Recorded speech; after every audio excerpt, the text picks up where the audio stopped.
of victory and the agony of defeat.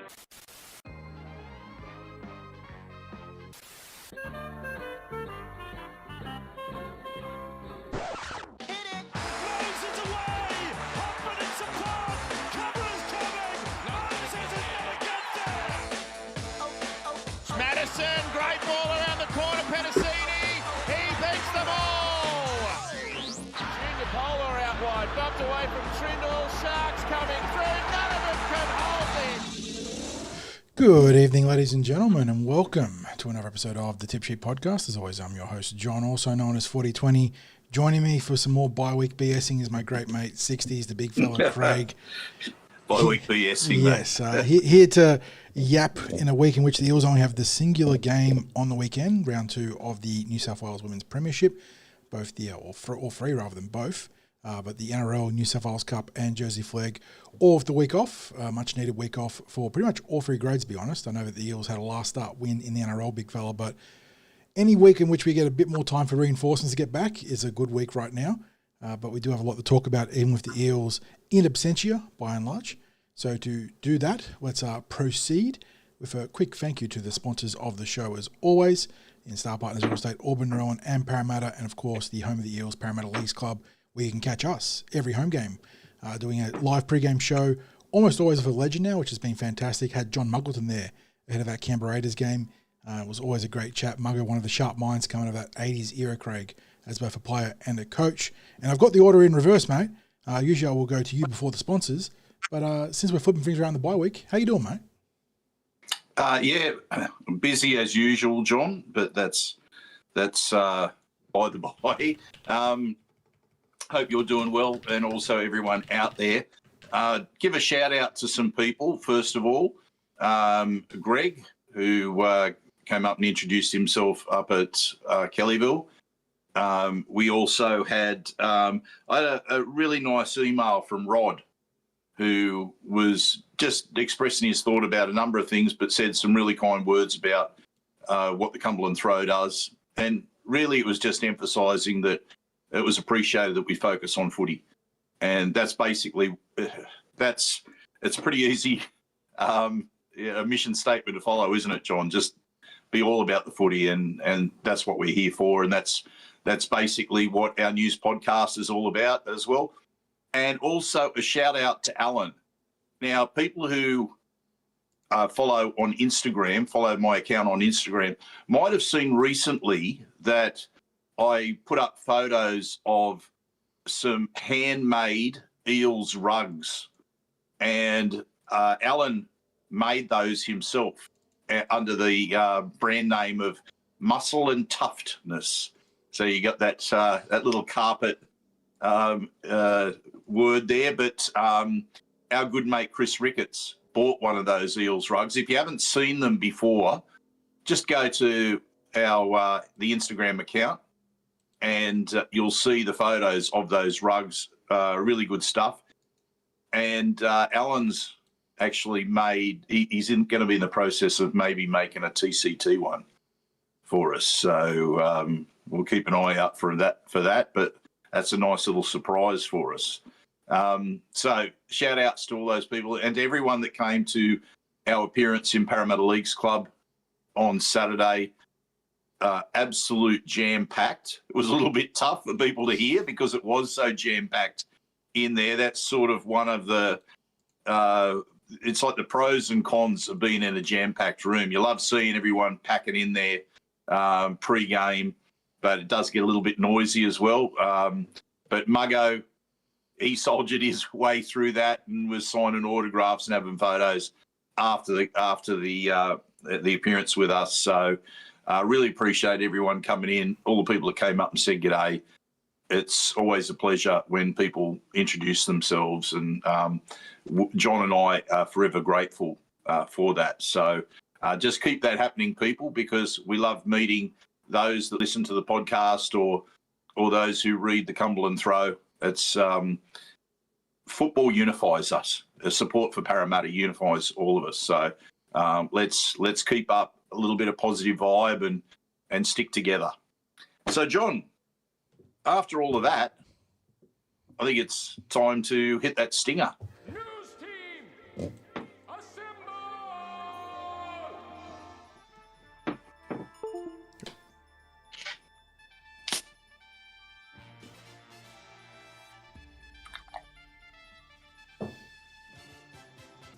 What's happening in paradise, mate? Yes, and we've got how many? Have we got people there? Many people there in live chat at the moment. Some of the regulars. Yeah, plenty of regulars in there. I think we have was it Alan that's a new face here? Welcome, Yes, Alan. yes.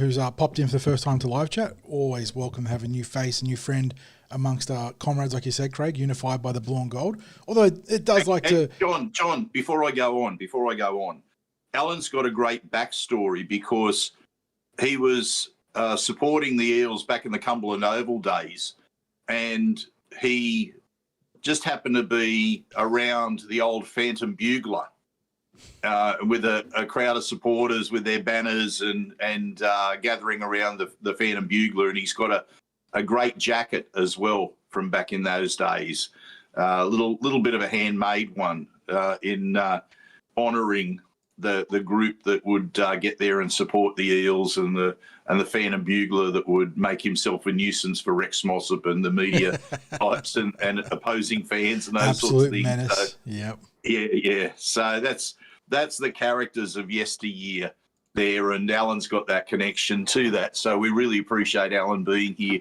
for the podcast. John, we got a buy across all of the men's grades this week. So let's just kick off with our final takes on what was a much-needed win in first grade on the weekend. Yeah, isn't it amazing just in terms of your reflection and complexion and, the entire processing window of a game, when you get that win instead of a loss, even though the last 3 weeks have been very identical, how much it changes your perspective. And yeah. The coach himself acknowledged in the post-match presser that he'd thought the Eels had played better in previous weeks. I mean, I agree about the Newcastle game. I think the Bulldogs game, I thought we probably played better against Canberra than the Bulldogs. But I understand the message he was trying to say. It's that, process-wise, the Eels weren't too different across the 3 games, but happened to get the chockies against Canberra, but not against Newcastle and Canterbury. I'm pretty comfortable with where we came out of that one, Craig, where I think the effort defensively was probably the best it's been in that 3-week window.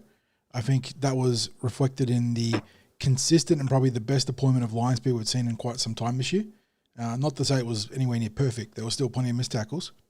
But the effective tackle rate crept up towards 90%, which is always a nice metric to be around. You talk about that 80% completion rate, but 90% effective tackle rate is also another important milestone. It's like we've been saying, you can do some stuff wrong, but you got to do at least one thing right. And I think you can talk about defensively. That's probably the closest Eels got to being right across the key KPIs or key KPIs. That's a bit of a pin number sort of situation right there. But we got the KPIs and the important criteria you're looking for in a game. So I'm glad that the defense was up there. I always feel like defense is the best building block for a team trying to get through a slump, even amidst the insanity of the 6 again era right now. So that was good. Obviously, there were too many stupid mistakes still, though. Just too many costly errors, too many lapses of concentration. Defensively, there were some bad reads too here and there, which gave Canberra some opportunities. But again, I do like that the line speed and at least in general, the first up contact improved against the Raiders. So that's the big thing for me to hone in on. Too many errors. I know it's a continued point of frustration for fans. But the class of Iongi, I think, showed that the Eels still had the ability to attack, at least, teams like Canberra. And that was probably the difference between the 2 teams. K.O. Weeks is a weapon at the back, but the Raiders couldn't deploy him properly. But Iongi is a more well-rounded fullback and took the most of his opportunities to put, in particular, the Katonga try was the key one there. But Iongi had his big moments there.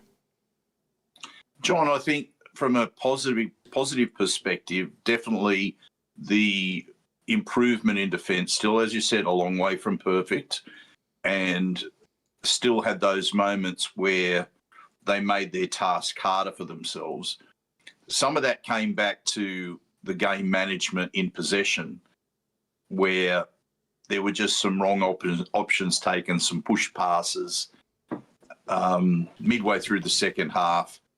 not the best choices with some of their the side of the ruck they're going, or I don't know. It was almost like you wanted someone to grab the game by the scruff of the neck and either put the Raiders to the sword or just ice the game, just really put it out of the Raiders' reach. Even towards the end when there was a kick on the last rather than just running the ball into the corner, it was...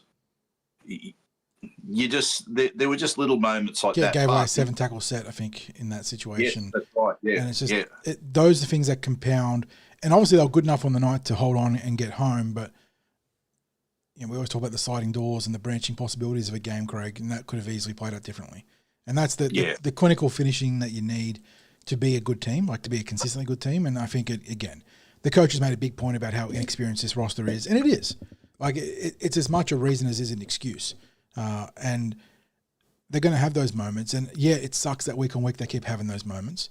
But they did enough to get home. And just, again, it really hammers home that despite the games playing out largely the same way as they did against the Knights and the Bulldogs, that slender margin, that little difference between those 3 games or the 1v2 games there, and just psychologically how much of a difference it makes to the fan base, and understandably so. Oh. It's funny, isn't it? And John, not just the fan base, and I should mention, I think there was you got to take the positives out of that game, even though it just pointed out some concern areas. You've got to take the positives out of the game. You've got to celebrate every single win when it happens, because if you're not going to celebrate the wins, well, when are you going to celebrate? Like, that's what you're there for, is the wins. Yeah. But what I found interesting was the little twist of the narrative, from where in the weeks before some journos were starting to question Jason Riles and whether the team had actually improved in any way whatsoever. You could sense that there were people waiting just to put the boot in. And then after the win, it's been all about what a great job Jason's doing with an inexperienced roster, how the players are lifting. Look at how few points have been conceded in the last few weeks. It's those couple of losses are then turned into like, well, they were a couple of unlucky losses, and the Eels' defence is getting in order, and et cetera, et cetera. So it's just amazing how the world can turn with the narrative that the media likes to put out there. Look, all that matters to us really is that we can get some wins, and we now have a little bit of a break till I think it's Thursday week, is it not, John? Are we back on a Thursday night? Good question. Where is our draw? I've got a feeling we're back on a Thursday night. It's against the Rabbitohs, so I think it might be a big time primetime game. So it is indeed Thursday, 7:50 p.m. at CommBank Stadium. We've got the 2 games at home against the Rabbitohs and the Seagulls, and then AJ's in chat, fittingly, and we're going to meet his boys, the Tricolours, in round 19 at Allianz. Well, that's going to be interesting anyway, Thursday week, because that'll mean, again, an early start for us on a Thursday in Paraleagues. Yes. Hopefully, sometimes that can mean it's a little bit difficult for the legend to make it in if it's a work day and they are working during the day. So we'll see what transpires there. But obviously, as we get closer to the day, we'll let you know what's going on. But, John, overall, you take the win, you enjoy the win, and perhaps Parramatta's set up for a return, fingers crossed, a return from Mitch Moses in that next game against the Rabbitohs. And, that would be, if they could jag that win, that would be really, really good. On the weekend, John, we had the first round of the New South Wales Women's Premiership. The Eels had a win, but before we do that, that is the only team list that we've got. It's not even a feature complete team list, unfortunately. The Eels are actually struggling for depth this week, I think, because NRLW pre-season is obviously ramping up, Craig, but also the women's under-19s game taking place on Thursday. And they've named a few Eels to back up, it looks like here. But yeah, we've got the one team list. Central Coast Roosters hosting the Parramatta Eels Saturday morning, 10 o'clock a.m. That's an early start.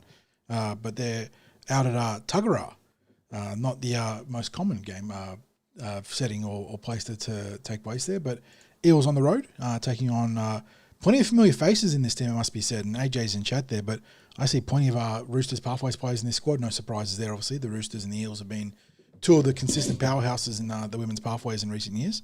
But for the Eels in this particular team, Craig, we've got, 15 named players out of 15 named players out of 17 right now. We're missing a back rower and a bench player. So what we do have to work with is the fullback Ella Carlisle. We've got another graduate from our pathways in Zion Liga coming onto the wing, who had a fantastic year opposite of Freedom Crichton Rapati and Natasha Gale.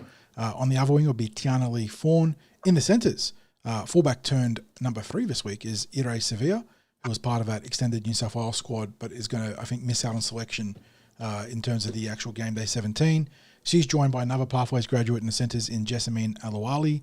In the halves, it's Tess Staines moving in from the wing to the halves, like you said last week in the game, Craig, when poor Jade Hertigan did the knee that's going to see her out for a few weeks, it looks like, or leg that's going to take a few weeks. So she'll partner another Pathways graduate, Samuel Gunn to Alwai, who's in the number 7.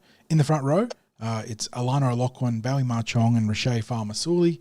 Alana again, and Bowie. looking very familiar, the front row. Yes. And in the back row, Hosey Lenars, no named other edge back row this week. No Tia Matthews, so I'm not sure if she's going to be... She's in the Origin. So I don't know if they're going to expect her to back up. It's always hard to tell with this sort of stuff. When when you're young and bulletproof, you tend to want to play more football than you don't. So you've got to try and manage the young players. But at lock forward, it's Jess Kennedy. Then on the interchange, no 14 right now, so we have to wait and see who the dummy half utility will be. But you got Leonia Vey, Shia Tokolich, and Tegan Long as your 15, 16, and 17. No reserves named either as the Eels. Again, they're a little bit stretched for numbers this week, I think just because of NRLW ramp up and then also the New South Wales 19 squad, which is dominated by Parramatta Eels. Yeah, actually, I don't think Tia is in the 19s. Maybe I just wanted to check that. I just had a feeling that she was, but I don't think she is in the 19s Origin game. Mm-hmm.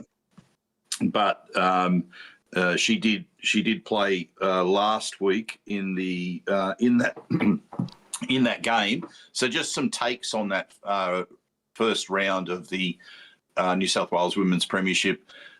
The Eels, on appearance, just looking at the teams out there, with Mounties not having an affiliation with an NRLW club, or certainly not that we're familiar with, the Eels players looked a bit more athletic, bit fitter, bit stronger than the Mounties girls. The girls that came up from Tasha Gale, I thought they really impressed. It was good to see some of the NRLW squad members too that were having a bit of a hit out. So Fleur Jin, I thought she was outstanding, and Zali Faye grabbed a double. And the work that they were doing as a combination was really good. Ella Carlisle, John, she's definitely one to keep an eye on. She's fast. She knows her game at fullback. She made several decisive runs that set up attacking raids where she joined in from the back, and really attacked the ball when it was put in the air, the longer kicks. So straight away the team was getting on the advantage there. A couple of interesting observations as well.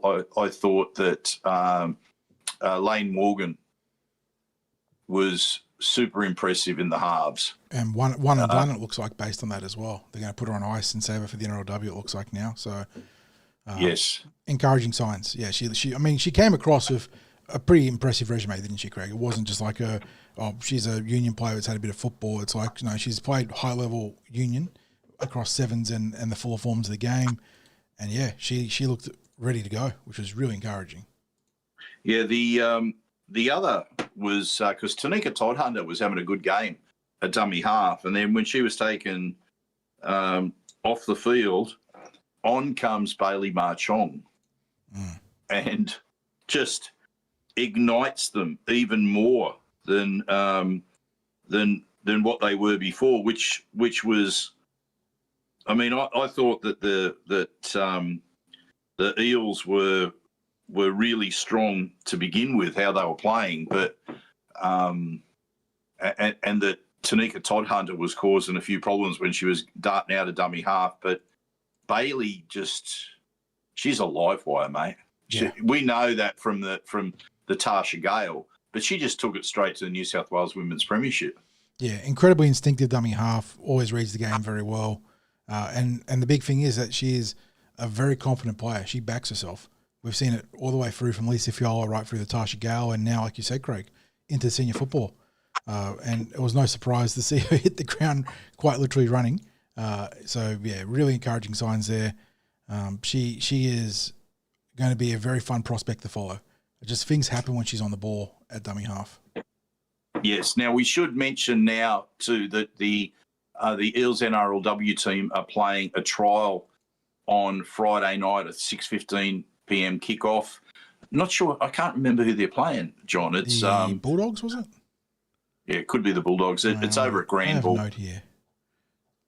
It is the Bulldogs at 6:15 in Maryland's Eric Tweedale. Yeah. Yep. So keep an eye on. Well, how about consider going down there to watch the girls in action? It's a good ground to watch from Eric Tweedale Stadium. Like any of the suburban grounds, you get to hear the impact. You get to hear the voices up close. As obviously the game itself is enjoyable to watch, but I always enjoy the suburban grounds just to hear the sounds of the collision and the talk that's out there on the field, and it'll give you a bit of an idea about what might be in store for the Eels in the 2026 season. We've got our hopes up for a finals appearance this year. A couple of quality additions to the Eels team, which might just take them that little step further. Four players that were in Origin this year, as it is, and one of those, of course, being the lock forward. John, why have I got a mental blank? I've got a mental blank on. From Brisbane, right? Yeah. Now you're giving me. I'm thinking the New South Wales lock forward, Millie Boyle, and now it's oh my God, you've infected me. Where is the Women's State of Origin game? It was. I'm sure Chad will get me before there. Keely Joseph. Yeah. Terrible to have these mental blanks, John. But I've got old age as an excuse, mate. I don't know what yours is. Yeah. But Keely was so physical in that Origin game, and I'm just looking forward to that physicality being brought to the Eels. Yep. So, and of course, we got players that are returning that were out last year for a huge chunk of the year. So it's almost like they're a new recruit in Cassie Toihiku, Rory Owen. So Rory as well being in the Origin match that featured the four Eels there. So having Rory and Cassie back, both the Cherrington girls will be ready to go. Cherrington girls, it'll be it'll be almost like a collection of new recruits, given the injuries that we have had, not just last season, but the last two seasons with the NRLW team. Now, with all that said, let's quickly talk about the Eels players that are in the under-19s Origin, because, John, we've got quite a collection of them. In the boys this week, the under-19s Origin on Thursday night, we've got Chris Petrus, Ryder Talangi, Cam Bamblett is the 18th man. They're representing New South Wales, and the talented Jackson Coyner taking his place at prop for Queensland. So, again, 3, maybe 4 players in the boys' 19s Origin. So that augurs well for players that are coming through the Eels pathways. I also have a sneaking suspicion Cyrus Bloomfield was in the mix as well, Craig. I think I mentioned this in the reaction pod, but he has commitments to Schoolboy Rugby Union right now, I believe. Well, it wouldn't surprise for Cyrus to have been in that mix. He had a remarkable remarkable season in the SG ball, and that was his first season of SG ball as well. So he'll be able to run around again next year. Yep. He's a physical specimen, and he was scoring tries and creating tries. And it wasn't just that; it was the work he was doing in the air defensively when the ball was put up high was just as critical for the Eels this season. Yeah, they didn't get the result that they would have wanted from their campaign, but it was an abnormally competitive SG ball season, though. There were 5 or 6 very good teams this year. Yes, there were, but there were players who stood out individually, and certainly Cyrus was one of those as well. Now the girls, here's quite a list. So Freedom Crichton Rapati, Taylor Falanico, Fontaine Tafunga, Kylia Gray, who's also the captain, Ava Jones, and then you've got Irea Surveyor is the 18th player, and Aaliyah Sufan is the 20th player. Mm-hmm. So Irea might not get to play, although she's 18th person. Who knows? She might get a run on if the circumstances allow it. But as you said, she's been named in the women's New South Wales Premiership team. But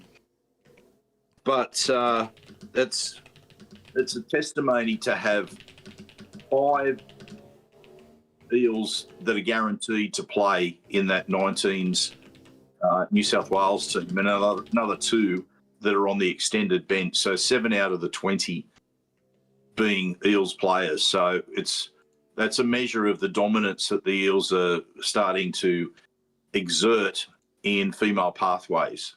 It's a real production line of talent that's coming through, and it's going to be felt in that NRLW space now for the next couple of years, because they're pushing through. It's probably going to be an impossibility to keep everyone. No, it always comes down to, you got to just keep the best you can, right? Because I think the reality is that the other teams are going to come knocking very soon for these girls, and I think the Eels done a good job getting on the front foot, trying to keep as many of the blue chippers as they can. But like you said, Craig, it's just a numbers game. At the end of the day, it's a top 26, whatever it is, a top 24, top 26 in the NRLW. You're only going to be able to keep so many of them. So you just got to keep the right ones and hope you can keep the pipeline pumping out talent. Yeah. Well, you've got 2 grades of really strong players in the Lisa Fiola Cup and the Tasha Gale Cup. So, John, let's now move on to a couple of discussion topics, and I'm sure people in chat will be interested in adding their opinions here. I'm deeply, deeply concerned about the form over the last month of the Eels lower grade teams. It's not even a case of the wheels have fallen off. It's the axles have been broken. There is much to be concerned about, I think, with the form of some of the players. And don't get me wrong, when you've got 10 players out from the full-time squad, and then you've got the injuries that are there from the part-time players as well, it's going to affect not just who's in the team, but the combinations within the team. And we've spoken about that, how it relates to as far as the NRL is concerned. But you've now got, say, in the New South Wales Cup team, players who might normally be playing Ron Massey Cup are coming in and playing New South Wales Cup. Now, sometimes that works out because players get to reignite careers, but it feels like there's a lot together. And I don't know, but the main thing that's concerning me, John, is that there are, I'm not seeing anything that I'm liking from the players who I thought might put their hand up for consideration for first grade, who have maybe played first grade this season. It just, especially obviously the New South Wales Cup. have you got any thoughts that you want to add about what's been going on? Yeah, I mean, I've been pretty vocal about my concerns there, haven't I? About the utilisation of Ron Massey players over flag graduates or even ball graduates, where I think that obviously, and look, one of the big themes with Jason Riles has been he's been really thumping home that he wants to protect these young players and not rush them. And as far as the NRL is concerned, I think that there is a pretty reasonable argument there, because the NRL is just that much a step above all the other layers or chapters and tiers in your progress to being a first grader. But yeah, it does feel a bit off when you're bringing in some Ron Massey guys or guys that just don't really have genuine first grade projections.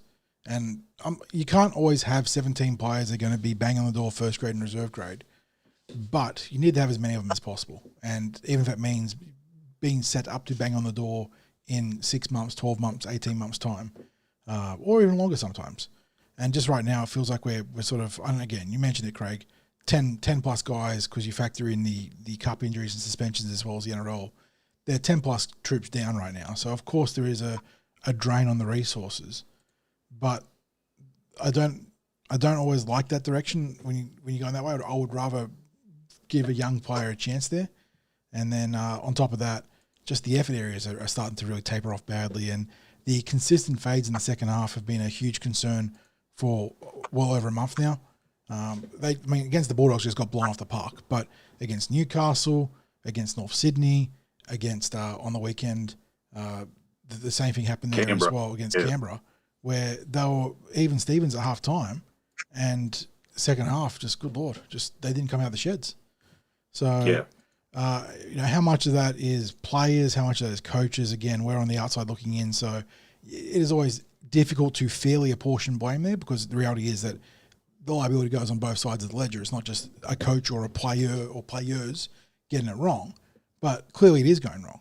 And I don't know what sort of self-assessment they can do in season to turn it around, but they need to have a real, come to Jesus moment as a squad and figure it out, and fast.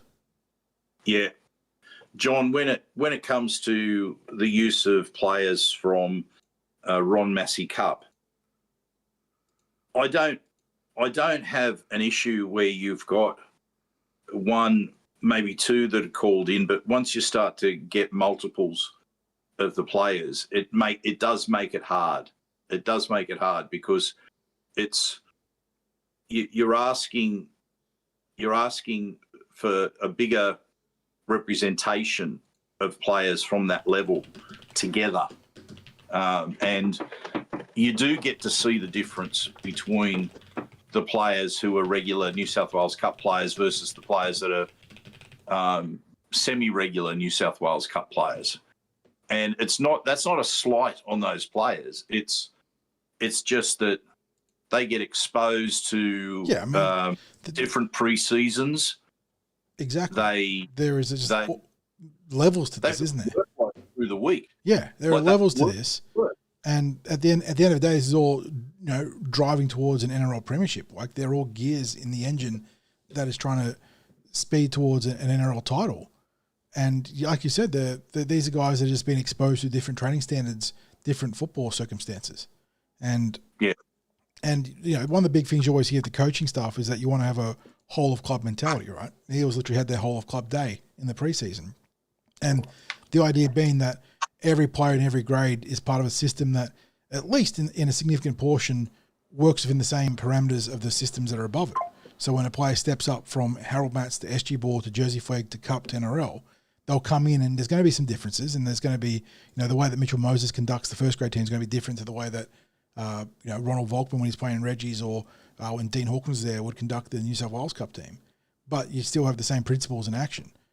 But when you bring in guys from the Ron Massey and whatnot, that's not your systems. That's not your whole of club. That's your peripheral support. And there's going to be times, like you said, Craig, where you just need to call upon it. It is what it is. But we're doing a lot of lifting out of Ron Massey right now, and it's not helping. Because the problem is it's not helping short term or long term. And if there was at least a sellable, like we bring in, let's say Cyrus didn't have school commitments, and this is obviously a big hypothetical because he does have school commitments. But if we brought in a Cyrus Bloomfield, or this Samuel Sorovi in Sydney Shield right now, you bring in one of them, and they have a bad game, you can go, well, okay, Like they're still very much a prospect, and then in 12 months' time, there might be someone that's going to be in NRL consideration on the periphery, like the edge of it, and you can stomach that. But when you're bringing in other guys, and they're never going to be an NRL guy in your system, it's kind of like, what are we doing? Yeah. Now the Jersey Flegg team, the start of this season, the effort areas, the commitment, the intensity that they played at was incredibly admirable. There were players there that we hadn't known too much about because they'd been recruited from far and wide, from Melbourne, from Canberra, from Newcastle, from the Roosters, from the Bears. It was from Penrith. It was far and wide, and of course the collection of Queenslanders, be it that whether they came to the club this year or the year before, but it was players that had come from far and wide, and they held their hands up in those early rounds. And in more recent weeks, we've had some SG Ball graduates who've joined them. There have been new recruits as well that have been added to the squad, again from far and wide. Like we saw a couple over the last couple of weeks. Is it Samaki? Is that? Yeah, Samaki, I think it is, yeah.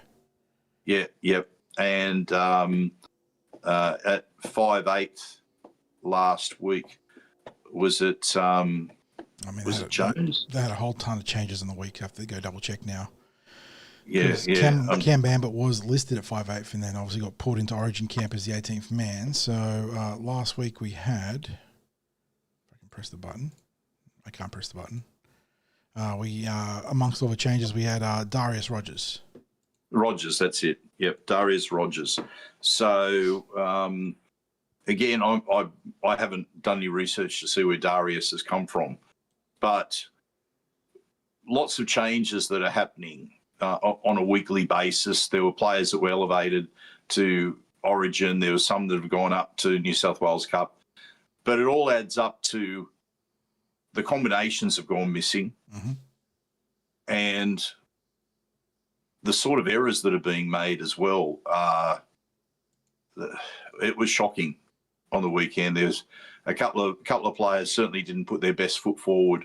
I'm not going to single players out, but there was some players that just didn't put their best foot forward last weekend. I'm a bit concerned about how possible it's going to be to get them back on track at the moment, because it feels like there's a momentum that's building, but it's not a good momentum, John. Yeah, it's the same as the New South Wales Cup. And you can see it in the body language of the players out on the field. If things aren't going well, the heads go down, the hands go on the hips, all that sort of stuff. The game, there've been games there to be won, or at least to stay competitive in, as you've suggested, and it's just fallen apart in the second half. And once adversity kicks in, it's like, what's going on? Like it becomes too hard. Gets thrown in the too hard basket. So, as I said, I'm concerned about whether they have it in them to turn things around.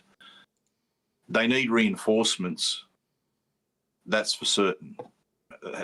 Badly need reinforcements. But anyway, that's my take on what's happening there. Now, next discussion topic, and I reckon people might weigh in from the chat here.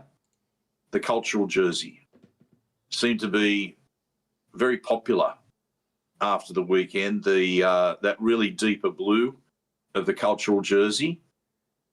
Should that be a jersey that we wear more than once in a season?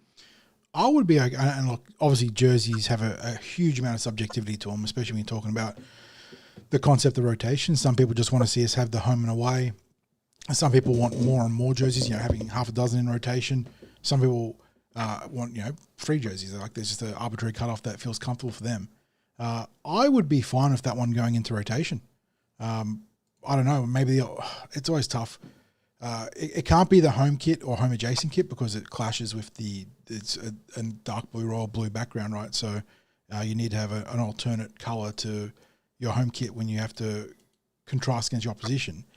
But being the alternate jersey, I could be okay with. I like it. It's again, it's one of those jerseys that at a distance, it's just simple, clean, inoffensive. But when you get up close, you see the really cool Pacifica patterns in there, and there's just a really lovely subtlety to it that gets better and better the closer you are to it. So, yeah, I'm all for it. I think it's been we've had some really nice. I mean, in terms of our multicultural jerseys and our Indigenous jerseys, we've had some absolute bangers in recent years, and the Indigenous jerseys have been fantastic. But this one stands in contrast, where the Indigenous jerseys have been so bold and vibrant and right out there in terms of off the charts creativity. This one is almost beautiful in how understated it is. So big fan of it. I think, did I see, was it Jamie in chat? Or who was it? Maybe Neil. Neil saying it's already sold out in all the larger sizes. That's not a surprise. So looks like it's had a good reception from the fan base. But be keen to see how much people would want it to go into rotation for the Eels. I don't know. What do we got from chat? Jed is saying it's a cool jersey. Love it. AJ saying that from experience, we're going to love the Adidas range. Of course, Adidas going to be the Eels' commercial partners for the jerseys in 2027 and beyond. Scott Whitney says, yes, the new blue version. And he also loved it. Gabby loved it. So, yeah, it looks like it's pretty positive. I mean, this, when jerseys get complex and bold in their designs, it always leads to polarizing opinions if people love it or hate it. But when it's just clean and simple, it's hard to go wrong. And I think that's where the club really nailed that one. Yeah. The other interesting jersey too, John, was the captain's run jersey that the Eels wore that was part of the Eels Foundation shirt that was it listed the names of those supporters / members who donated to the Eels Foundation for that shirt and received a shirt at training that they were able to get signed by the players. And I believe they might be auctioning off the shirts that the jerseys that the players wore. Not 100% certain on that, but there was a good roll up to training for the captain's run last week when the players wore it. Most of the people that were there lined up on the dead ball line behind the ropes there, and after training was over, the players went and had their photos signed jerseys, signed whatever the people brought for the players to sign. I think it was one of those things where not quite in the realms of that 40th anniversary, but when you've got something special that occurs, and we spoke to John Muggleton about this, when there's a bit of a vibe that's created for the players, that there's something special about the weekend. And I think having that special shirt for the captain's run into having the cultural jersey in the match might have just given that little bit of extra impetus. I'd like to think maybe that there's the players can find something special in each game, because often there's games are milestone games for their teammates, or it simply should be they're pulling on the jersey and they want to win for the badge. But find something to lift to another level each time you take the field. And whether that's internal, whether it's as a group with something like that, I don't care. But find something each game that will lift you. And, John, the last thing I was going to mention was it's a little bit of a negative, but maybe people have got some opinions on this in chat. And I don't want any unnecessary harsh comments, but the fan march. At the start of the year, there was something like about 1,000 people that queued up and got involved in the march that's done from the league's club to the stadium on match days. A bit of noise and colour that's created by the fans going over to the stadium. I reckon, John, it would have been lucky if there were 20 people last weekend. And it's not like there was a small crowd, because the 16,500 people fronted at the stadium. So I want a genuine, if anyone's got genuine feedback about why they're not interested in joining in a fan march. Look, I'll put my hand up. A fan march isn't for me. Like, it's just like, I'm not going to be critical of fan march. No, it's not like you dislike it or detest it. It's just that it's not your jam. It's not for me. When I'm going over to the ground, I like to amble over, chat to a few people, talk about what's happening as we go over to the stadium. I'm not really one for banging on a drum or yelling out as I'm part of a march going somewhere. Not that I haven't been in the past. Like, I've been both a union member, and I've been in protest marches as a union member. I've also been in management and had to deal with unions. So I've been on both sides of the fence there. I'm not a radical unionist, and I'm not an anti-unionist as well. So, but I've been in that sort of thing. And what I must say is, when there is the thousands upon thousands of people marching and whistles going and drums banging and people on loudspeakers and what have you, there is a real energy about that. Like, I can see why people enjoy that. But it hasn't appealed to me in the way that it's set up for the football, and I'm not sure that it ever would. So what's the feedback has anyone got feedback in chat about whether they have been part of the march, whether they have no interest in being part of the march, and maybe why not? Yeah, look, obviously this is sort of in conjunction with the Swarm and the active supporter base that the club's been trying to push for years. And it's always, I think it's one of those ones that I wish it had legs. I wish it had like a real heart and soul there that could lead the game day energy, especially in the stadium with the chanting and the right, not just the timing of the parachant, but obviously soccer or football, however you want to call it, whether you're doing it the Australian way or the proper way in that regard, brings so much energy if it's chants and the way they sing and whatnot. And that'd be cool to have that part of the Eels, but it's also just not really a part of rugby league identity, I think, which is part of the issue why it's always been so hard to push that barrow. And then, we got in Jet saying that type of fan march stuff has to be organic. It's true. Like, you need, whether it's 100, 200, 300 committed people every week that build it up from a groundswell doing it. And it's not easy. So that's true there. Chris is in chat. Good to see you. Chris, he says, do you think the chants are complicated? I also think the punters need reminding. Well, I mean, it depends on what sort of chants you're talking about, because obviously if you're watching EPL and whatnot, there's some absolutely insane chants over there, and just the fact that they get hundreds and thousands of people to do that is just on another level. But in rugby league we just don't see the chants that much. I'll give them the chant. I will give them the chant for free here and now, right? Because they're the Swarm, right? The closest thing in terms of name could be the Barmy Army. They're the Swarmy Army. They could literally go Swarmy Army or Swarmy Swarmy. Like, keep it simple. Like the Barmy Army chant about themselves, and that becomes the chant for the players out on the field. They could be the Swarmy Army. It's a simple chant. Swarmy Army, Swarmy Army.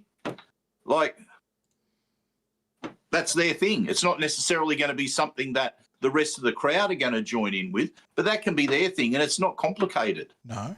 And what was it? Jobs that said it? If you're not cheating, you're not trying. If you're not copying, you're not trying. It's a bit like that. That's how you get sort of build that base level energy. Often is that you have to take what already exists in other places that we know works, and then use that as your baseline, and then build from there. So. I saw some people joking about. Peter says his march is from, was it the bus station to the Leagues Club, which I respect there. But yeah, and Jamie says, like you, not my thing, but not mad about it. I think that's where the most fans would sit, is that it's one of those ones, and it happens with your phases of life too as a supporter, isn't it? When you're young and full of energy, more often than not, you're keen to be part of something like that, and then you go 30s, 40s, 50s, and you start being a bit more of a, not going to say recalcitrant, but maybe you go on your introverted arc rather than being a full-on extrovert, a full-blown game day extrovert there. So that does happen. But yeah, look, the swarm I think is more important than the march for me, Craig, in terms of if the march doesn't end up being a thing consistently, even though it is cool to see people going from the Leagues Club to the stadium. If I had to pick one of the two, the in-game presence of the swarm being actually leading engagement for fans and timing the parachant and meaning the death of the god-awful Cam parachant, that is far more important to me. But yeah, look, it does suck to see the chant, the march tail off. I think, was it Neil in chat saying that? There was a few pages back up now that even after the first round, where it was excellent, we had over, well over 1,000 people in attendance, that even the next home game, it had already tailed off a bit. And that was even before the season had already sort of to tail off in its own way. So yeah, I'm not too fussed about the march, Craig. But if I did have to pick one area where I want the Swan to be strong, it would be in stadium, because I think that's how you help turn CommBank into a true fortress, having that kind of energy reverberating, starting from that bay and then going to all the other supporter sections as they lead the well-timed chants and cheers. Yeah, unfortunately, we had the return of the chant, the recorded chant, on the weekend, and it's a shame.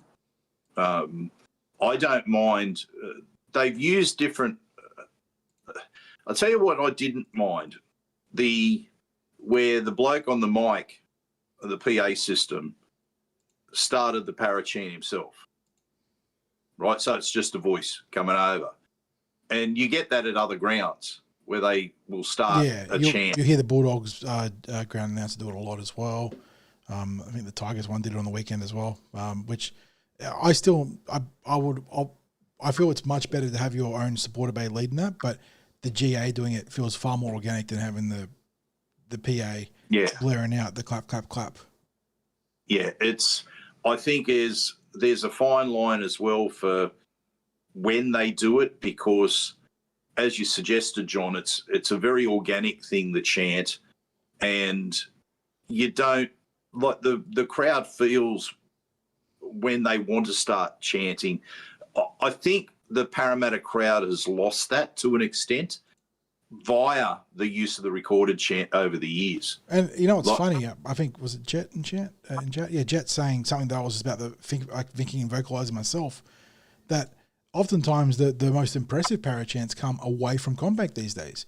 When you're watching a game at Suncorp or another major stadium and the Eels get on a bit of a roll and you can hear the parachant coming through heavy at big time opposition places. So I don't know what the lesson is from that. I don't know. I couldn't tell you what to extrapolate from that. But I mean, we've made our stance on the can chant very consistently vocalised there. Not fans of it. But again, that does require, whether it's a swarm or any other supporter group, to step up and lead the chants. It's not easy. Otherwise, we would have done it by now. Yeah. And Michael's right. Also, a big part of that too is that we're not winning. But even when we have been a good team, during the halcyon days of Brad Arthur, the parachants, they were there, but they weren't. Instead of being a dominant, almost threatening presence at the stadium when we're all really good, a top four squad, they were there to ride with the team rather than lift the team up. And I think that's the difference, is that it, like you said, there is also just a natural rhythm to it, Craig, where you're backing the team and the swell of their energy coming up.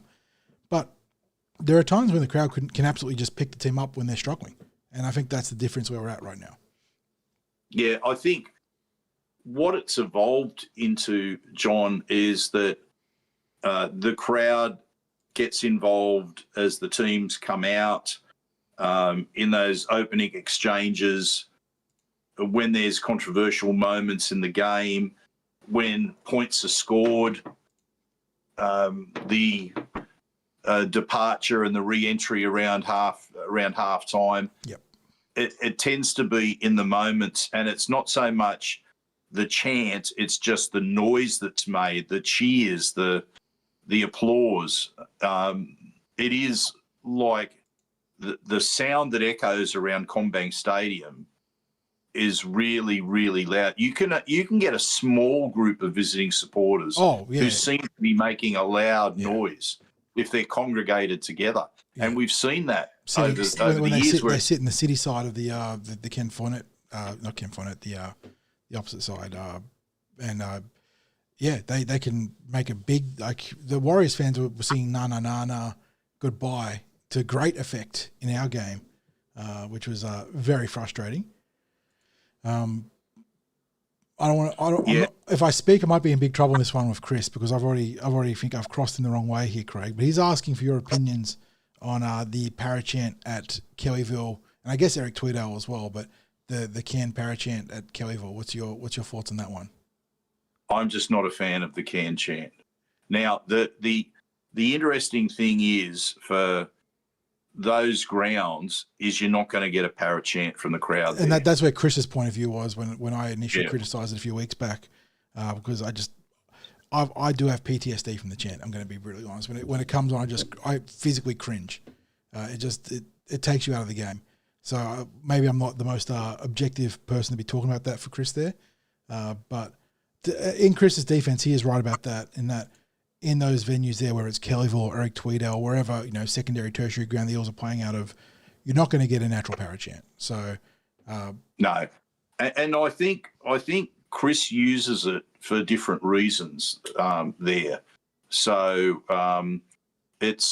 there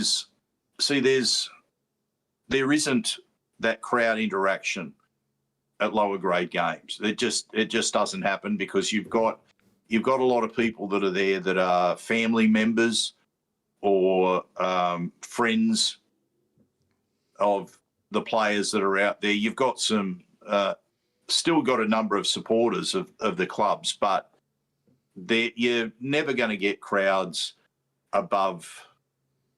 much above 1,000 people at those venues for those lower grade games or junior rep games.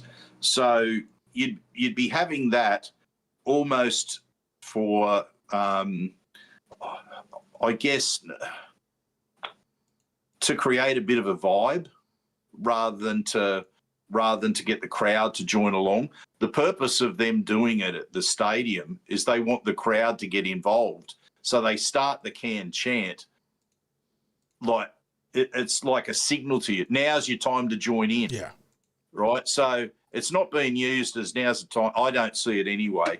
When I'm at Kellyville, I don't see it as, well, now's the time for us to join in, because I don't think there's any expectation that there's going to be a parachant that's going in a small crowd at a lower grade game. Jim's saying that we spend a lot of time on the can chant. We should put it in an email. Trust us. We've told the club about the can chant, which is it's literally my measuring stick for our influence at the club. It's like people want us to be vocal about recruitment. And look, we talk about recruitment, but we can't even get the can chant changed.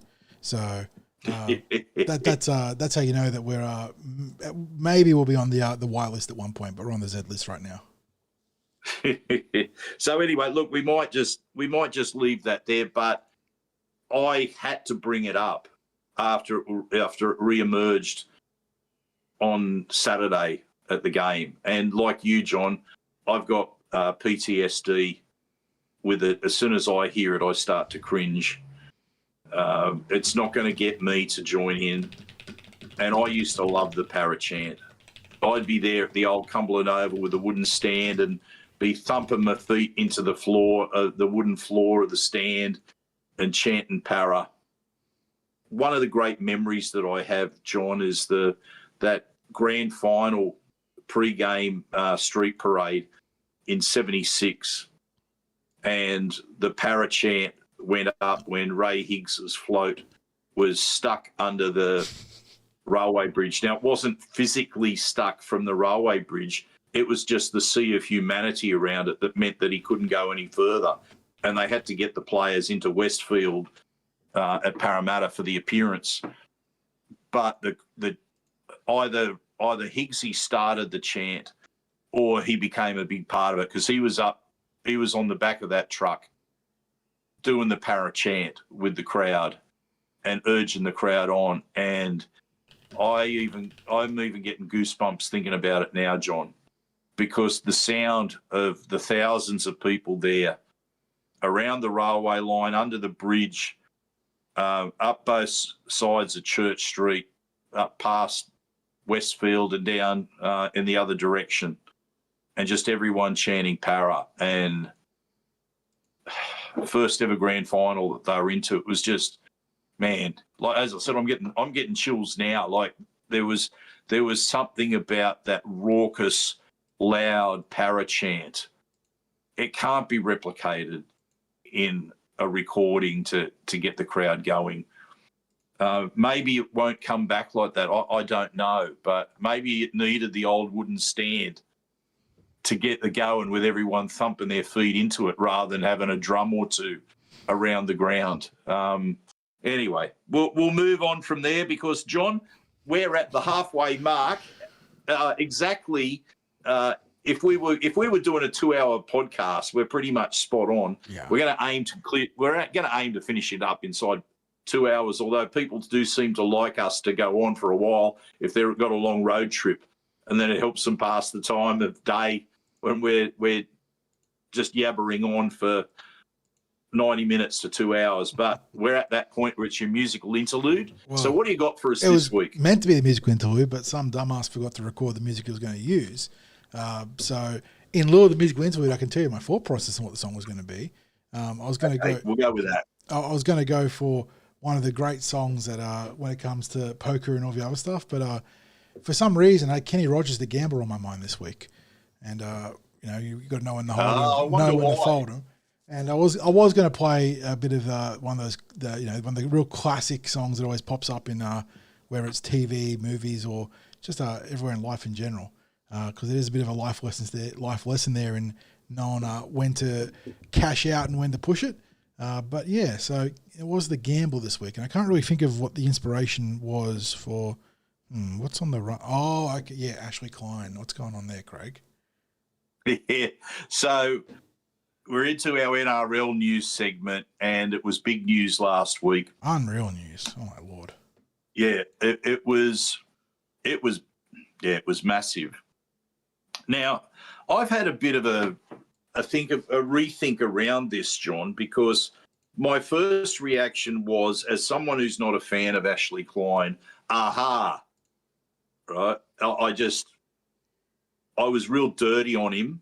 I was dirty on him that he'd, as a match official, that he was involved in gambling of any sort. And I didn't care what it was. If you're in debt, especially if you're in debt to bookies,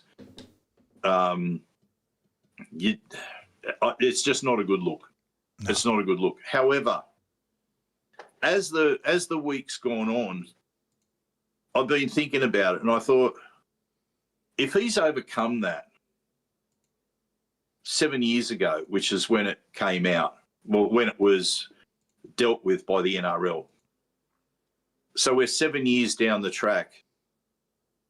It's a tough thing for him to have to go through it again. And I'm saying this as someone who's not a fan of Klein, but having it dredged up again after it was something from the past, I feel a bit sorry for him, to be honest, John.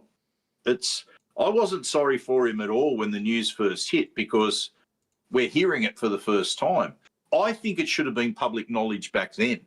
That's the issue, is that, look, Klein has culpability 100% here, Craig, and putting himself in a situation where he owes bookkeepers or bookies, like what was it, in excess of $400,000 or whatever it was he was gambling. Like it's a lot of money, and there's a whole conversation about, when you owe that kind of money and you can't repay it, what sort of favors have been asked of people in those situations. But I think the real issue here is that the NRL knew and chose not to act on it, or chose to act around it and sweep it under the table. And that's the real concern here, is that Klein's obviously put himself in a compromising situation. It's a nasty habit, or I say nasty, it's a real, debilitating issue when it comes to having an addiction of gambling. It's one of the leading causes of a whole litany of issues when it comes to mental health and other stuff, not just in Australia, across the world. But if the NRL knew and didn't act on it, that's where the concern is, because that's the integrity of the game we're talking about here. Like that is not just the integrity from the primary official, the chief official, but from the governing body, which feels like we talk about too often these days. And yeah, that's where my major concern is. And look, I do have lingering issues, and I hope that Ashley's obviously in a very good place now with the addiction, but there's a reason why some of those tropes and whatnot exist around bookies and owing money, and that's why it's always a concern when you hear something like that. Yeah, as I said, John, I'm very much of that opinion that it's wrong that it's come out now and not earlier, and I feel like there's a part of me that feels like, what's the point of bringing it up now? But likewise, I can see, well, what are you going to do? Sweep it under the carpet for a second time? Yeah, and look, the whole why I got brought up now, I don't know. Like that's you're throwing darts in the dark here, but Queensland were obviously very incensed about what happened in Game 1. Was there some sort of retaliatory leak there? Again, you're stepping into conspiracy theory territory, and all you're going to do is get yourself in trouble if you try and make a serious accusation about something like that. Because maybe it was just an ill-timed leak somewhere. I don't know, but. Yeah, look, I think the key thing here is that hopefully Ashley's well past it now, and I know that, was it 2023 got put onto the non-gambling register, whatever it's called, the National Register for Gambling, where he can no longer participate in formal betting, which is obviously a big step forwards for him there. Again, though, my issues are that the code knew about it, didn't act on it, and so if they're not acting on that, then what else are they not acting on? Like if that's their biggest official, because Klein has been their number one official for year on year now. Then if it's that big a story, then what are they going to help below that? It's not a good look for the code. Here's a question I want to ask, John. Is Ashley Klein a better referee now because they've got him clearly as the number one referee? There's a period of time there where I don't think he was rated the number one referee. He was up and down. We had major issues with him. Is he a better referee now, and over the last 2 to 3 years, than he was in the years prior to that? I have a theory on this. I think that Ashley is still Ashley, and for better or worse, Klein is still Klein. And going back 4 or 5 years, that would induce a wince, or a panicked glance towards a fellow supporter when you saw him named on Team with Shoes. Like, oh God, like really? But I think that the rest of the pool of referees has just come that far down that he has been elevated by staying at the standard that he was. And if you see Ashley Klein on the team sheet now, you're like, yeah, whatever, it's Ashley Klein. 5 years ago, you'd be like, man, we're gonna get reamed, we're gonna get hosed. We're going to get all the 50-50s go against us. Now it's just like, yeah, Klein, whatever. Obviously, some people's opinions will change in light of the gambling addiction thing, and that's whatever, that's their business. But for me, whenever I see Klein in the present day, I'm like, yeah, you're going to have a 50-50 go against you, but probably within the reasonable bounds of expectation. It's no Peter Goff. It's not any of the other referees in that. I know we sort of have Goff as the low watermark there. But there are a few other referees that also, you sort of... Sutton's got his issues. You wince and cringe at. So, yeah, it is funny that I think he hasn't really changed. He's, still who he is. And I think he's still capable of making a big call in the right way. And I will stand by that he got it right in State of Origin 1. I think the bunker got it wrong. I think he was actually vindicated by all the secondary and tertiary footage that came out showing that Ponga went way beyond the bounds of legality in terms of that hit on Core. So yeah, it's funny because like I said, he's the same referee he's always been. I think maybe if anything he's mellowed out slightly, but just the standards around him have gotten lower. So he's emerged from the muck as one of the better referees right now. Well, let's keep in the theme of people getting in trouble. It wouldn't be rugby league without the theme of people getting in trouble. Yeah. Yeah, Perth Bears and Mel Meninga over tampering. And, trying to lure players. when they're still under contract. Well, that could have been done a few times for that now, because there was the whole Tino Farsale Morley, I'm making a meal of it, Tino's saga at the Titans, where they were tampering with him with the former Gold Coast recruitment manager that joined the Perth Bears. So I think I don't want to quote it verbatim, but to paraphrase Mal Meninga, his defense was, well, what do you want us to do? I don't know, Mal, not tamper? Or do it the way every other club does it, where you tamper without tampering. What was Mal's quote when he packed it in as a politician midway through a radio interview? Yeah, I just remember he was standing in front of the podium. He just sort of like gets lost in thought, and he's like, "This isn't for me. I can't do this. Yeah, I can't do this. I'm out. I'm out." Yeah. he just walks away. But it's look, we've talked about it, Craig. The Bears have been dealt a pretty rough hand here. They've now gotten some allowances for marquee recruitment to facilitate their ability to convert at the top end of the roster there. Negotiations and the signings, that is. Still haven't landed a marquee in light of all that. Meanwhile, and look, I know that the Chiefs haven't splashed signing after signing, but they got Jerome Luai. Much fanfare about that. They've got a huge competitive advantage with the tax-free dollars on the cap, which essentially doubles their cap. Like that is just insane. And I'm all for expansion protections for 3 years, 5 years, but they're talking about 10 years of tax-free concessions minimum for the Chiefs, and that's let's revisit that 3 years into the Chiefs being in the NRL and see how people feel about that. But yeah, the Bears needed help, but I don't think they put the right people in the important positions early on anyway. Like we've been pretty loud about our reservations about Big Mal being the commander in chief there for the expansion there, and I'm not surprised to hear that they've had issues, both operationally. In terms of their starving, and we've heard some dramas there, and also in their inability to toe the line when it comes to recruitment. So, yeah, look, bad look for the Bears. They're in a tough situation. They're trying to make something happen because when it's the end of financial year, they've got their first full preseason in 4 and a bit months, and they've got half a squad right now with no marquee man or marquee men.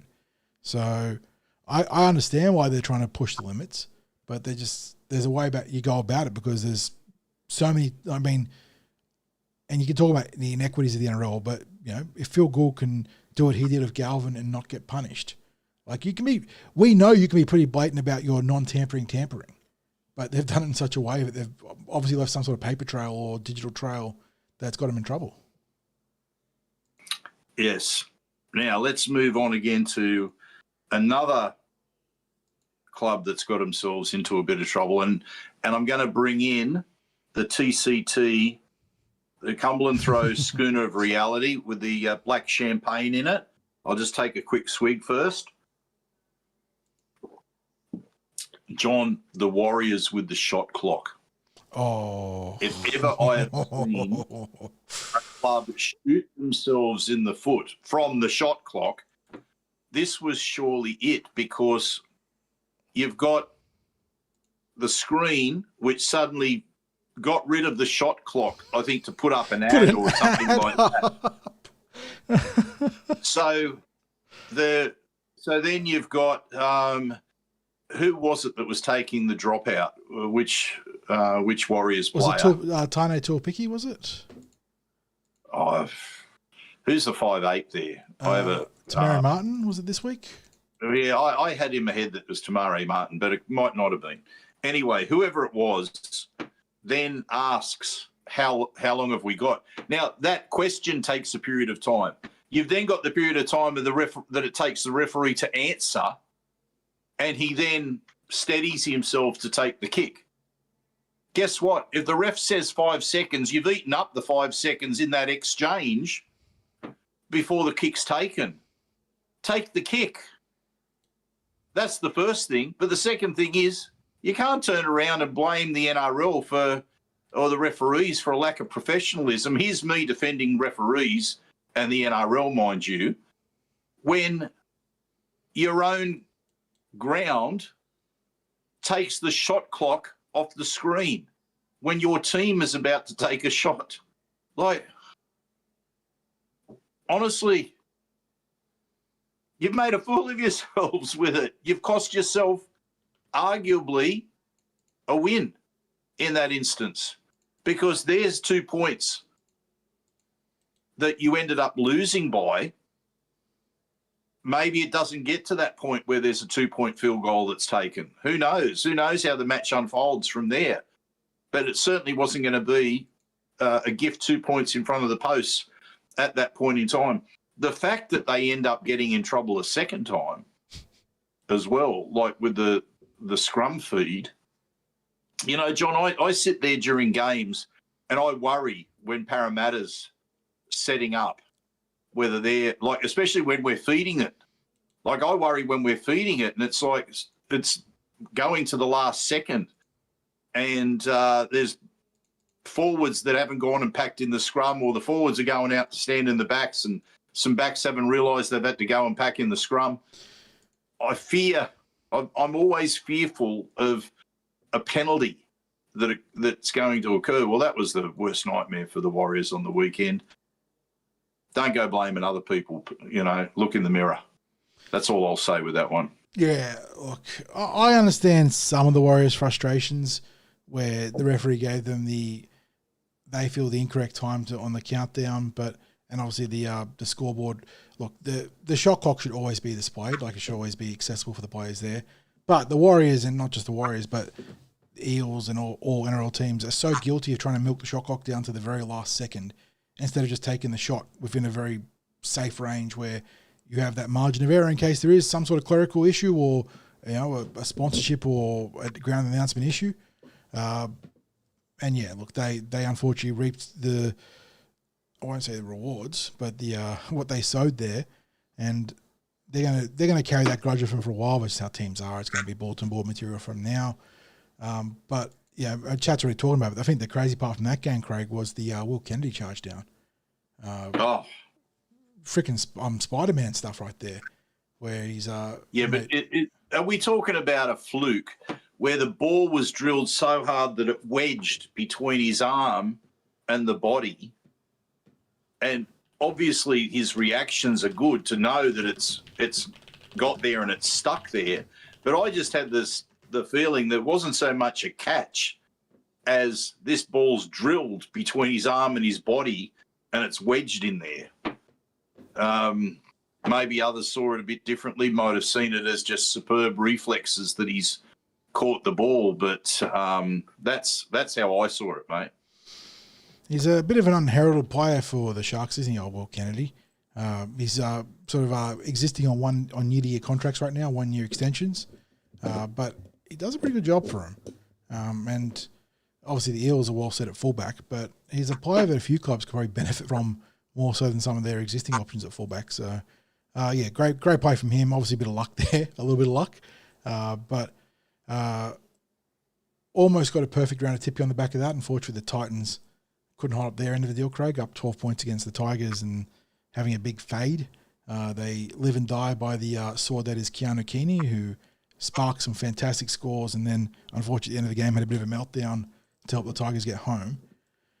But yeah, look, it's I suppose reflective again that it's a very open competition outside of Penrith this year. The Warriors have been one of the benchmark teams, but we pushed them for 60 minutes before the issues that have been consistently haunting this team reared late in that game. And it was no surprise to me that the Sharks had their measure in a very tough game, even if there was some controversy there. It's a funny old competition right now. And if Penrith weren't in it, there'd still be teams that are outside the 8 going, mate, we can make a run at it. Yeah. Moving on, John, the Tigers temporarily farewelled Leichhardt Oval with that win. They had over 17,000 fans pack into Leichhardt Oval on what was a pretty wet day. How are they going to get by with not playing at Leichhardt Oval for all of next season, the rest of this year, all the next season? What's your thoughts? Does it change anything for them? They've been nomads for decades now. It's just a couple of games off the calendar at Leichhardt now. And I know that there was an article during the week talking about how they're going to potentially bring all their home games to Leichhardt after the refurbishment or the update. It just hasn't got the infrastructure to support that. Like the parking, the amenities, and I know they're going to upgrade the stadium, but there's still not going to be enough amenities. And look, in saying that, maybe it would be for the best if they just decisively do pick Leichhardt and then just cut out the west portion of the home ground, which would obviously piss off a huge stakeholder there in the west suburbs Magpies. But they keep umming and ahhing and flapping about where they're going to play their games, and they play out of 4 or 5 venues in rotation, which just, I don't know, it's just like not really sustainable, is it? Like for an identity at home. But Campbelltown's. Campbelltown's. I don't want to shit on Leichhardt anymore. Yeah, exactly. Campbelltown's getting its own redevelopment, but not as big as what they wanted. I believe they couldn't quite get the bid that they wanted for a full redevelopment there. So I don't know. Like it is. Campbelltown's obviously a better venue in terms of except like the parking and the general amenities than Leichhardt, but in relation to being modern stadia, it's putting lipstick on a pig for both stadiums, isn't it? They're not modern facilities. West are, they're a very sizable club of good support, which is why it's so frustrating that they won't pick and just say this is going to be our home. Let's make a modern stadium. And really, if you're going to do that, it should be Campbelltown because it's going to keep growing and it's got the ability to support the infrastructure that a stadium needs for parking and game day amenities and facilities. Because Leichhardt is what it is. You're not going to change Leichhardt from the 1970s, 1980s slice of history that it is. And we always talk about it. We go there for junior rep games and for Reggies and whatnot, and it's bad enough for that, let alone when you've got 20,000 people packed in there. Now, my brother went there on the weekend for the game because it was his mate's birthday, and they always go to a Leichhardt game for his mate's birthday. And just trying to get there, there's no public transport. We live like in a west, relatively close to Leichhardt. If you want to get there by public transport, it's over an hour because you have to catch a train up to there, then a bus back to there, or you have to get the light rail from here to there and then walk up. It is just so lost to history. And, the commentators will consistently talk about, depending on who you're listening to, and I feel like Vossi waxes between glowing lyrical about it and tongue-in-cheek about it being the 8th wonder in the world, and then Phil Good obviously loves to call it the 8th wonder in the world with passion. It's not an NRL era facility, and the fact that there's a redevelopment, John, and that the hill remains a major component of it says to me it's keeping the game in the 70s for that. Yep. As tough as it may seem, and there may be, having other supporters say this might upset West's supporters, people who love Leichhardt Oval. We're basically saying you deserve better. Yeah, that's exactly what we're saying, is that Wests are one of the bigger brands in the Sydney landscape in terms of the rugby league, West Tigers, and their inability, their nomadic tendencies are hampering their ability to solidify themselves as a big dog in the market proper. And I know you got to, as part of the joint venture, you're trying to satisfy two different entities in Balmain and Wests, and there's a lot of issues there. And I don't know if there's a compromise where there's a stadium in the middle that they could project to build. That's beyond our pay grade. But I feel like the long and short answer is commit properly to Campbelltown, get a proper redevelopment there instead of, again, this patchwork lipstick on a pig sort of situation we're getting. And then, like the Bulldogs, have your back to Belmore, your LARP back to Leichhardt game once a year, and make Campbelltown your proper home of operations. But then again, they can't do that because they just spent all that money on the Concord, Burwood Concord facilities at the old Concord Oval. So they've just pitted their resources in all these different areas that are just pulling them apart at the seams because geographically they're trying to satisfy something that doesn't really work. Yeah. Couldn't agree more. John, and the previous week, there was a bit of a kerfuffle around the Sharks' home ground about a false report. media report. Yeah, it started on a podcast, I believe. We had nothing to do with it, I swear. Mind you, John, that if we're talking about home grounds, which should not be part of the NRL, you can't go further than Shark Park as an example of that. It's small, it's antiquated itself. The facilities are poor. They haven't got the capacity to properly entertain corporates there, which is where a lot of the money comes in, and that's a Cronulla problem. But here's where I draw the line. They want funding to help them have a proper stadium. They own that stadium.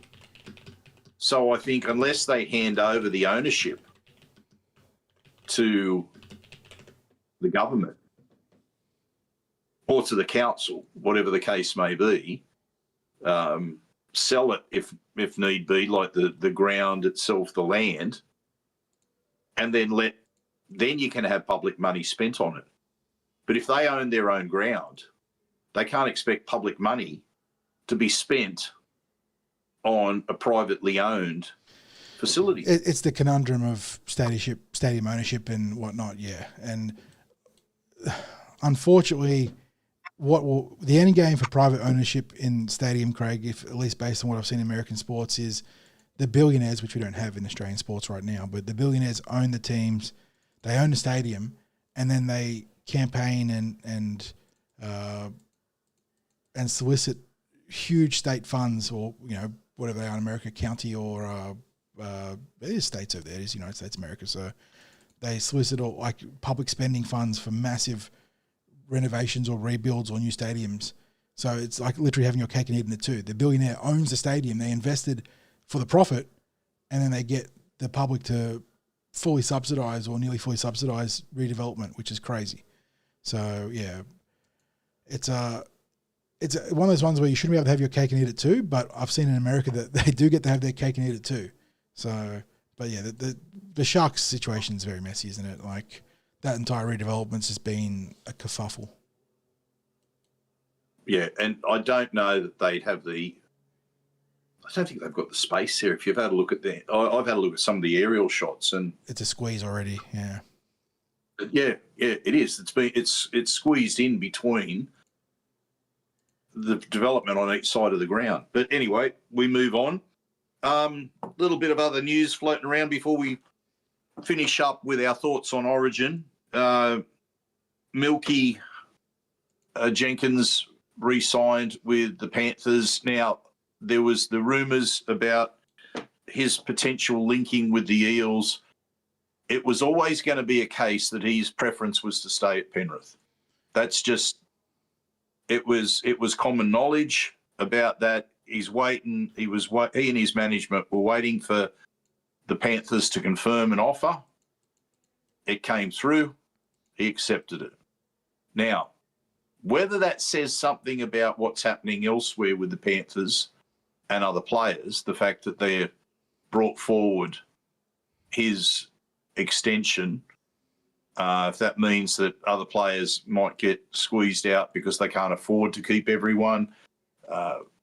There are so many possibilities, so many permutations around what happens with Penrith, and a lot of it seems to start and end around Cleary and Yeo about what they are going to do at this part of their career, whether the PNG situation allows them to cash out big time because they've already achieved plenty at Penrith.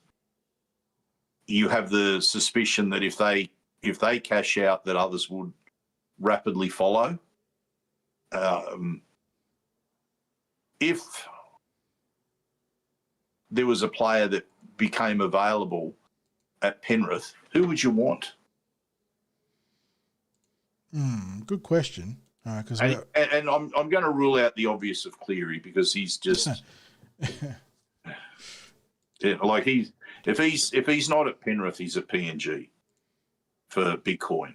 So I think any club will rule that out. But I think anyone else at the Panthers is fair game in terms of, is there a possibility of signing them? So if you could get someone for next year or the year after at the Eels, who would you get? So chat, have a go at that as well. But John, who would you go for? You can only name one player. Yeah, look, I mean, they've got so many staple stars there, and there'll be some popular choices of like Dylan Edwards and Isaiah Yeo. I'm a little bit conscious of their age too, because in Yeo's case in particular, he is no spring chicken anymore. Where is it? He's in Origin, so I can't click on his profile, but he's got to be on the wrong side of 30, right? Isaiah Yeo. He is turning 32 in November, yeah. So like there is a significant risk there, because you want someone that you can invest in the long term, not just for a year or two. It does make the discourse around who you can get very interesting, though. Like, who is your long-term player that you could get there? Because that's the thing. Well, John, I'm going to jump in here. I'm going to jump in here and say you've just named the player that I would take. Now, you know how I felt about Isaiah Yeo for a long time. I reckon since TCT started, I've been on the Isaiah Yeo bandwagon, literally since he first came into first grade. I think what the Eels could do with is his leadership. So I would have no qualms whatsoever in signing him as a leader for a couple of years at the Eels, just to help bring through some of the young forwards that we've got. And that's not casting aspersions on Junior or any other senior forward that we've got there, but I think Isaiah Yeo is a real communicator out on the field, and he's obviously as a captain and senior player, he's got plenty that he offers off the field as well. But I think that level of leadership,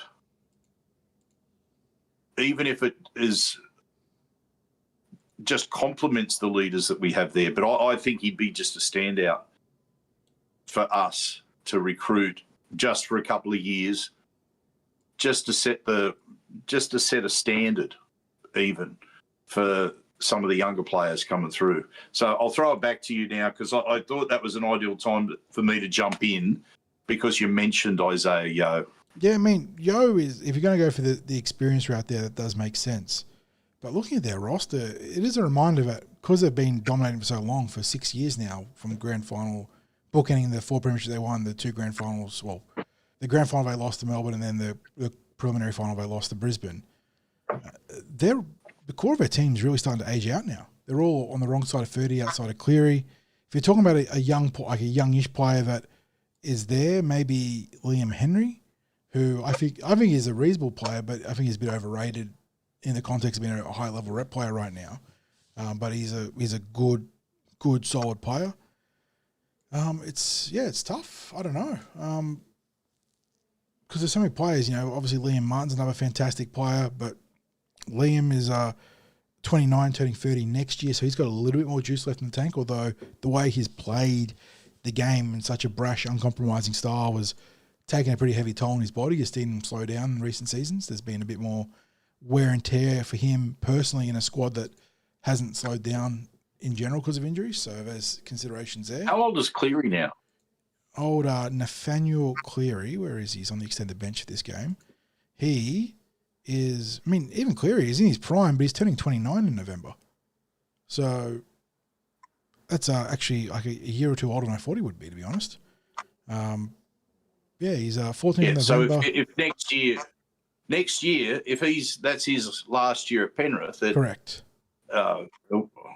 Then he finishes his year, his time at Penrith as someone who's about to turn 30.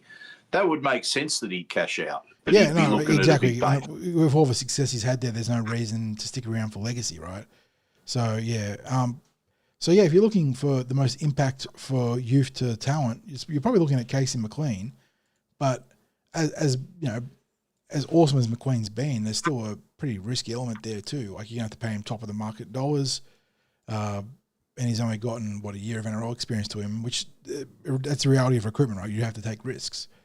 But yeah, it's funny looking at Penrith core now. They've been so good for so long that you sort of overlook how old they've become, and they've got a real big turn coming in the next year or two. That they've got This is the golden age Penrith team, and they're going to have to find a lot of replacements. And Melbourne were able to do it to an extent with the big four giving way to the big three, or the big three 2.0, what do you want to call it? But even then, I think Melbourne's strength in recent years has been a reflection of the midfield weakening in the NRL so much, rather than Melbourne being a dominant force like they were in the Smith, Slater, Cronk, and obviously going back even further to Inglis and whatnot eras. So yeah, it's interesting. So I could cop. I say cop like it's a handicap on us, Craig. I could absolutely take his IEO, but you have to know what you're getting. You'd be playing him probably more prop than lock forward these days, especially in our system where I don't know if we'd have him up to the same standards that Penrith seem to have. But yeah, it's that Penrith squad. There's so much talent in there, but there's a lot of aging talent. So it does make that theoretical recruitment sort of story very interesting. What was the thoughts in chat, John? I saw multiple people saying yo. I saw Liam Henry. Some people pushing for Isaac Tungor.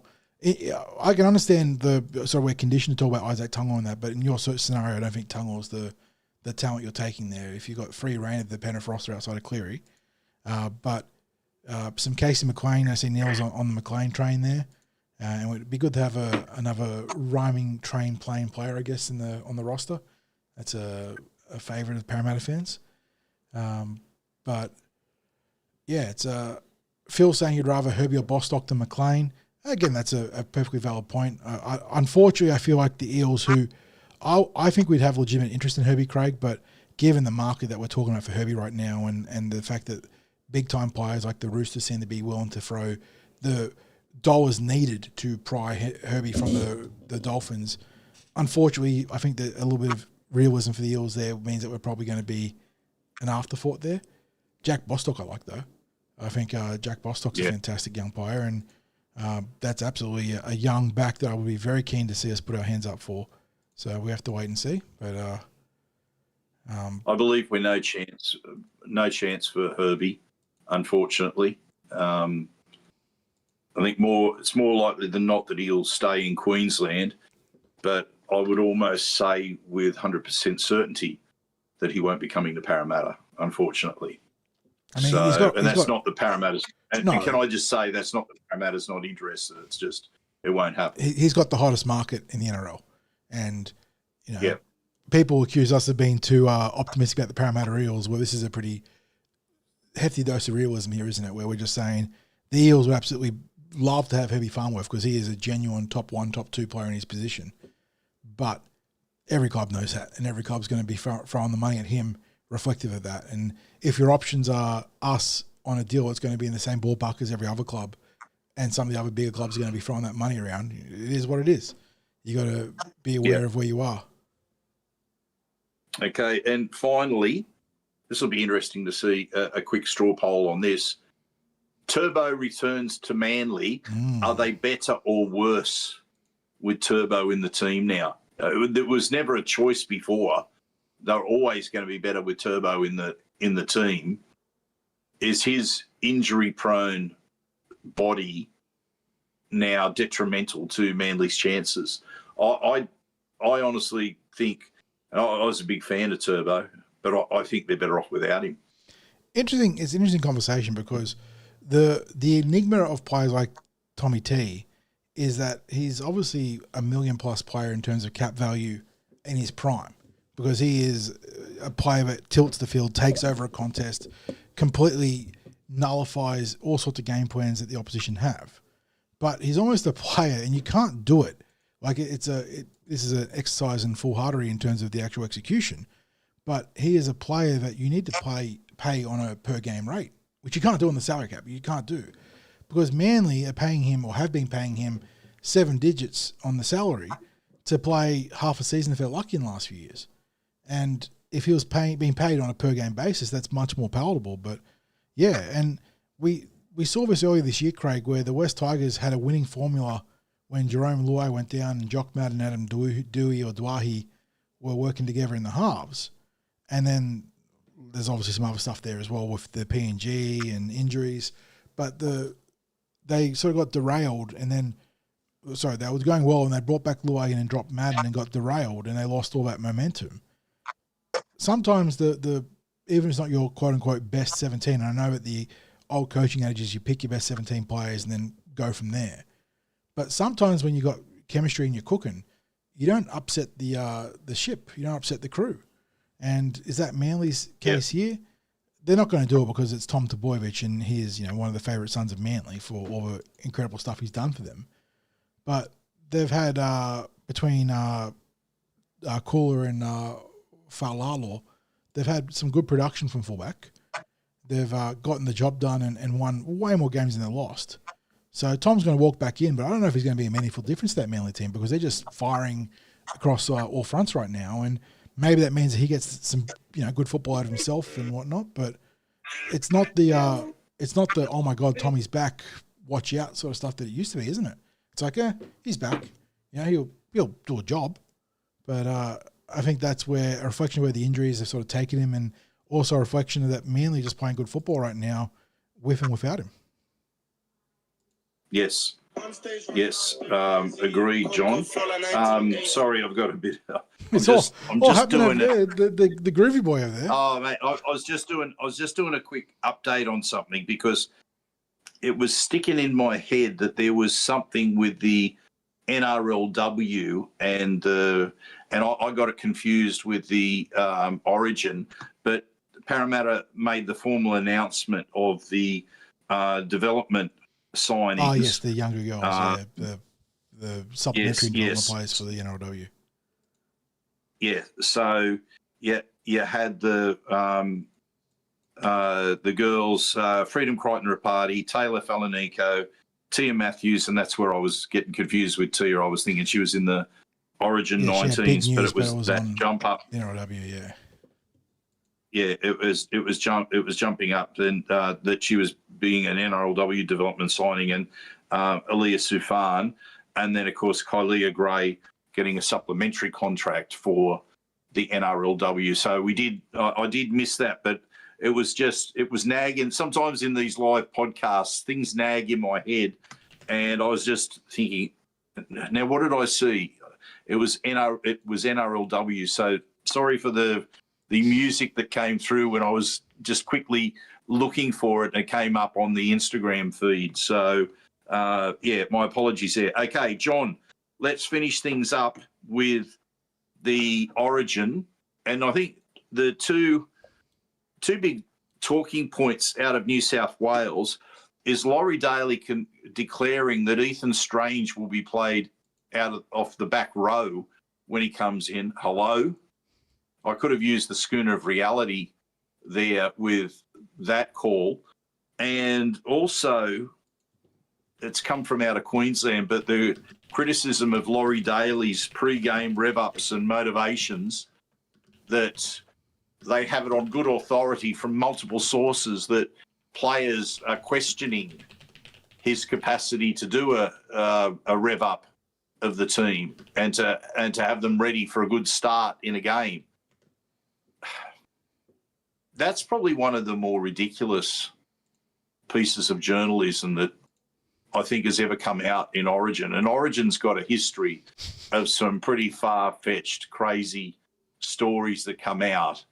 But to suggest that there are Blues players who are only into their about to start their second game of the series that are raising questions about the coach's capacity to get them up mentally for the start of an Origin game. Like, seriously, does the Queensland press take Blues supporters, the Blues team, the state of New South Wales as buffoons? Because that's how it reads to me. I'm not a big Laurie Daly fan in terms of him holding the coaching reins at New South Wales. But That's just a ridiculous story. Ridiculous. And I think supposedly the journalist, I don't know the journalist, but supposedly he has a good reputation. Well, he shouldn't have a good reputation after that story. That's all I'd have to say. John, your thoughts? Look, yeah, I agree with you about that story. I've always had my concerns about Laurie as a coach. And if you were trying to be damning about Laurie this week, I would have pointed out his inability to explain why he exchanged Dylan Lucas or Homolo Eloquatu for Dylan Lucas. He had no rationale for that to the media when asked about it. And, fair enough if you want to play Dylan Lucas, but you should at least have something prepared to talk to the media about why Homolo got dropped after, he wasn't great. He had a couple of errors, but that could have just been the point, that Homolo wasn't as, didn't play as clean a game as he wanted, and we're looking for something a little bit different with Dylan Lucas. He brings a bit more leg speed or line speed in defence, and in a game where we know Queens are going to be up for it, that's the angle we're taking. Instead, he sort of fumbled around for his answer. But, yeah. And it's Ethan Strange playing off the back row. Does that add to your concerns about Laurie Daly? I will say this, not in defence of Laurie Daly, because obviously I just literally pointed out why I'm not always the biggest fan of Laurie. But if it was Queensland saying that back in the day, like what they used to do with Daly, Cherry Evans or Ben Hunt, that their 14 was going to play in a pretty broad strokes manner, that there would be, even though they're a 7 or a 6, there'd be opportunities for them to play at 9, at 13 or in the centres. No one would bat an eye, because it's New South Wales and our ability to cock things up when we do those sort of things, a la Kurt Gidley on the bench back in the day as the captain. I understand why there's some trepidation, but look, Strange is a phenomenal footballer, and I would say that it's probably a stupid thing to say that he is going to play back row as if it's like a called shot. If Laurie had come out and said that he has every piece of faith in Strange's ability to cover the back row, and that's why he's completely comfortable being on the bench, that changes the conversation in the lens of what we're talking about here. I don't know why he feels the need to deploy him as a back rower. I don't know, because Strange is the sort of bloke that will give you 110% playing back row or prop forward as much as 5'8" for fullback, but he's not an out-and-out back rower, so I don't really know what I'm not really picking up what he's putting down in that regard. But we have to wait. He's a player that, I would have been happy. Know what he's cooking, John. Yeah, exactly. I would have been happy if Strange was on the team last year in 14. Would have been a bold call back then. Canberra obviously riding the wave of momentum en route to the minor premiership. But he's anyone that's seen Ethan in the last 3 or 4 years coming through the ranks in the juniors, the 19s origin, and his time at both the Roosters and the Raiders, knew there was a hell of a footballer there. He was part of that New South Wales team that featured the three Ethans, Strange, Sanders and Ferguson, and unfortunately Ferguson's no longer playing the game, but obviously Strange and Sanders have found their way together, funnily enough, and he was a star in that game, Craig. So he is a hell of a footballer, and I've said he's essentially New South Wales' answer to Cameron Munster as a sort of a player archetype. So yeah, you want that player in the setting, but why would you just say you're going to play him in the back row? You can deploy him as the game requires. He is your Swiss Army knife in that regard, but why primarily in the back row? That's just odd. Okay, so who wins, New South Wales or Queensland, and why? Look, it would behoove the game to make sure there is a live game in Game 3. Not casting any aspersions over the officiating, but it's certainly best for the product. And all jokes aside about those sort of things there, the reality is, Queensland's going to be fired up as heck for this one. They felt they were robbed in Game 1, rightly or wrongly. I felt that Callum Ponga deserved to be put in the full send-off situation. But even then, they almost held up the Blues. So they'll be fired up for this one. Moses back is a huge in for New South Wales. I know that certain pundits were saying that game in Game 1 helped define Cleary and got the monkey off his back about the big game. We talked about it, Craig. He didn't dominate that game until it was 13-12 and well into 13-12. He remains such a fascinating player to talk about on a representative level, because anyone that says he's not a good halfback is an absolute idiot when it comes to the club level, like an absolute moron, because not only is he a good halfback, he's the greatest club level halfback we've seen. That is the truth. But his game does not translate to Origin, and Moses does.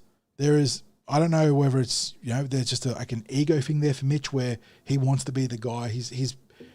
as much as he's a team player for the Eels, Craig, he's willing to be selfish in the right moments at Origin, which is the key, isn't it? It's about being selfish in the right moments. It's about putting the responsibility on your own shoulders in the big time, the clutch exchanges. And he does that really well at Origin. So I think that's a huge in for New South Wales.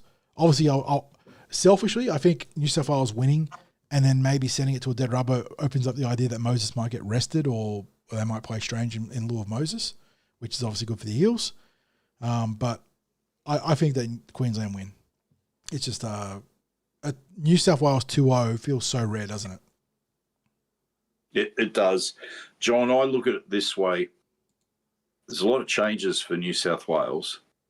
And I'll give the New South Wales team credit. That I think that might be an actual reflection of them identifying that they didn't win the game, Queensland lost the game, which changes it should change your selection process. Now, whether you agree with all the changes, I don't know. Some of them were semi-injury enforced. I see that Crichton's been named for the Bulldogs on the weekend, so I don't really know what's going on there. Was that a form thing then? Which, that was a bold call, but then McLean got injured, so it's all convoluted. But yeah, I'm keen to see your prediction here because I do think Queensland get the win. Yeah, John, the way I look at it is that all those changes, same as what you were saying, there's some there that are injury related, but there's others there where Daly's made a call on his on the selection of a few individuals. The first match was all Queensland until the player advantage happened. And rightly or wrongly on that send-off, that doesn't matter. It became still the pivotal moment. So I believe if the send-off hadn't happened, Queensland win that. I think they look to me the stronger team on paper. I know games aren't won on paper, but I just think there are issues within the New South Wales team in terms of selections. And I think given how Queensland were in complete control of that game, I think they'll be in complete control this time. And I think they'll win it. As much as it pains me to say it, I think we'll be heading towards a decider. I think it'll be a margin of 10 to 14 points difference. You got any thoughts on the margin, John? Yeah, I think it's probably going to be double digits. I think so, yeah. Okay. And the best we can do is hope that Moses comes out unscathed. That's the big one for us. Yes. Any questions, any commentary from chat before we wrap things up? Some people agreeing that Cleary is an outstanding club level halfback, but yet to still prove himself at Origin, which I think is fair. Neil's saying Neil's implying there's going to be a pretty strong penalty slant to Queensland for some reason. I wonder why.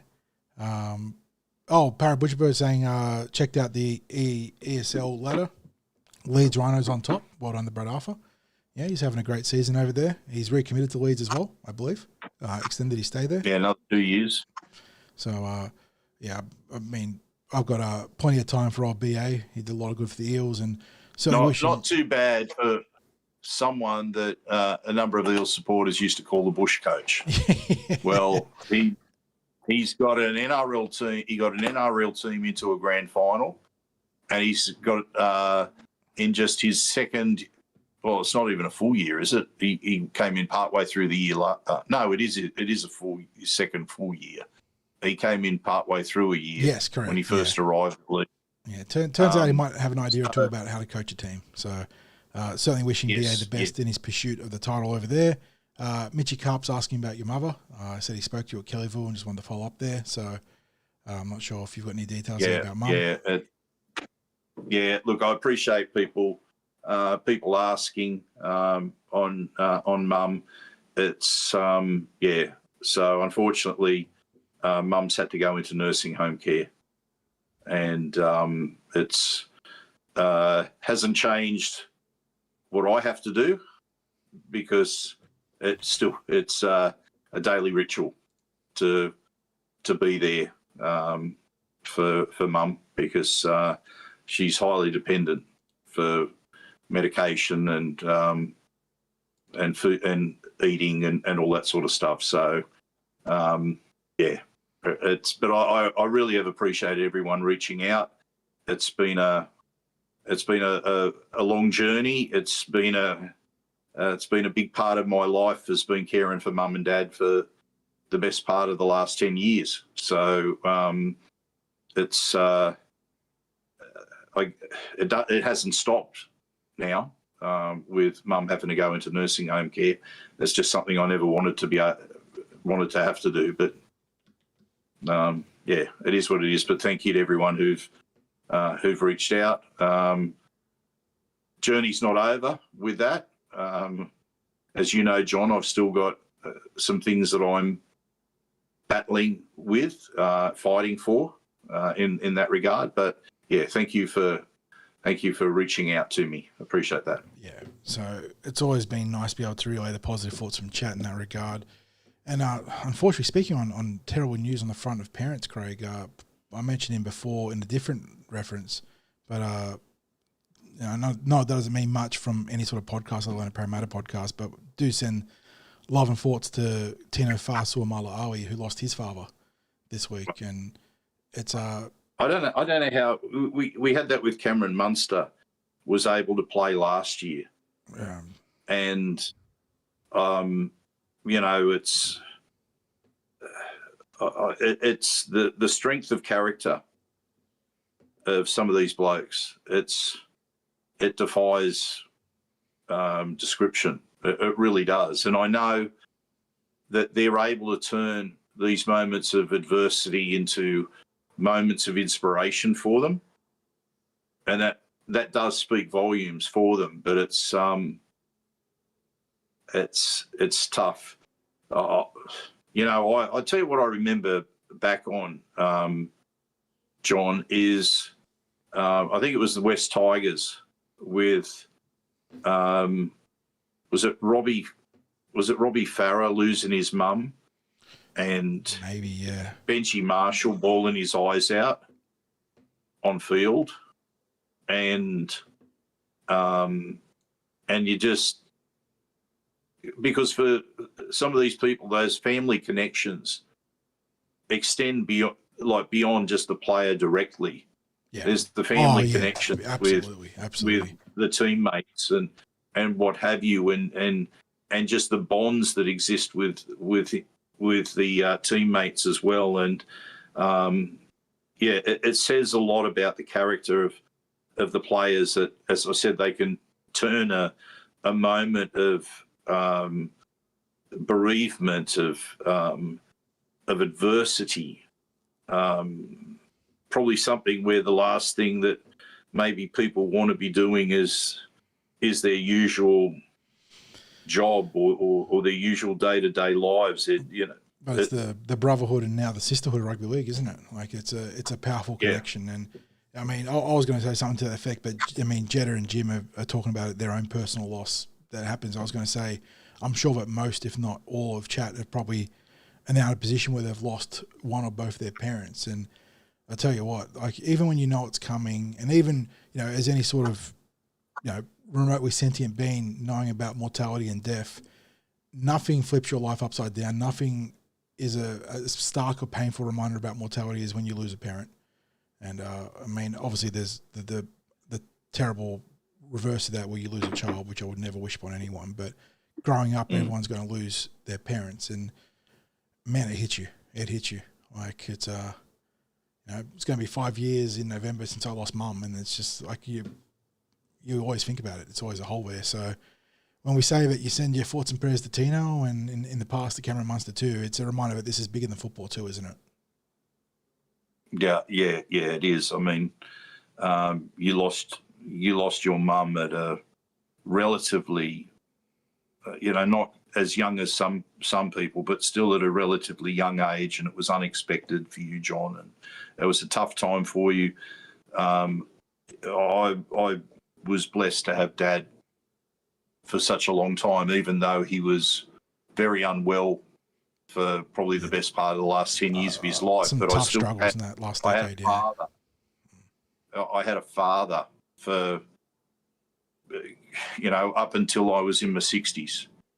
And I've still got mum with me at the moment, as unwell as she is. So I'm blessed by comparison to these footballers who are losing parents at a relatively young age, and those also there who, maybe they're people that are listening to this at the moment who maybe were without a parent in their childhood or their teens or their early 20s, whatever the case may be.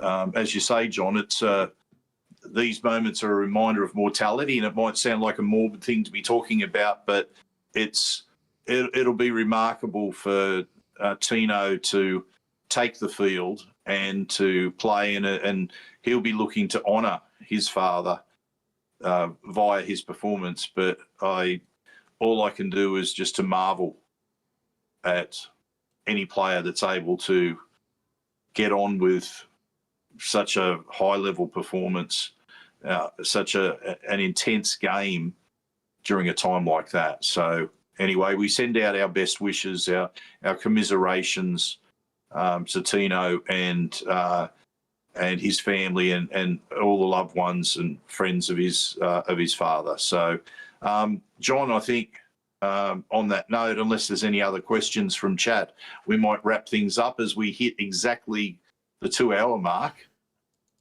The only thing I wanted to say was, on a completely unrelated and thankfully positive note, since we had a very somber finish to the podcast, I know it's a different code, I know it's a rival, but good to see the Socceroos starting off their World Cup in a positive fashion, 2-0 win, with a couple of really nice goals against, who were they playing? It was Turkey.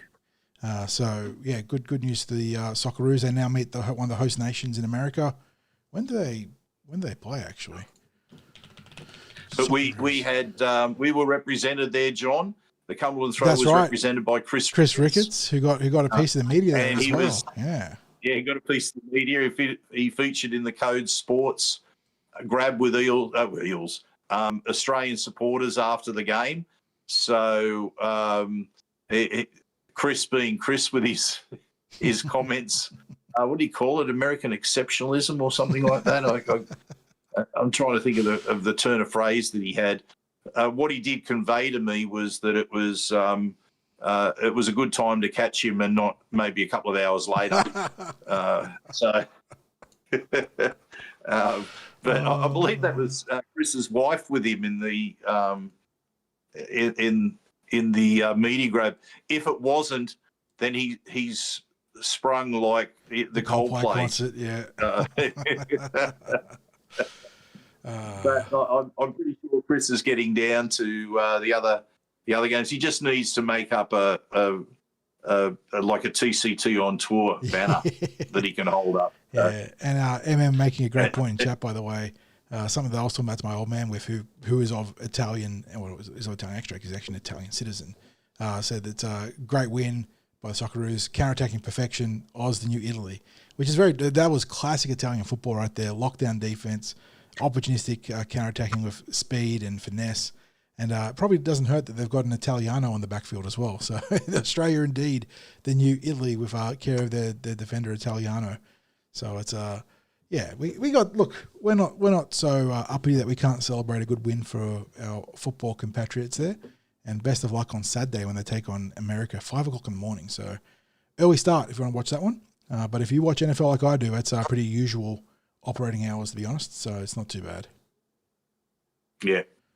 Okay, John, well, that sounds like a good place to wrap things up. Yes, sir. Thank you to everyone who's been here live in chat. Thank you to everyone who's watched or listened to this on delay. Shout out, of course, to our sponsors, Start Partners Real Estate, Greg and the team there, Auburn, Narellan and Parramatta, and, of course, the home of the Eels, Parramatta Leagues Club, where we will see you not this Thursday, but the following Thursday for the pre-game, the Eels against the Rabbitohs. Yet to know who our legend player will be, but we look forward to catching you in Sturlos there before the big game. And, John, as I always say, Go you mighty Eels, para proud.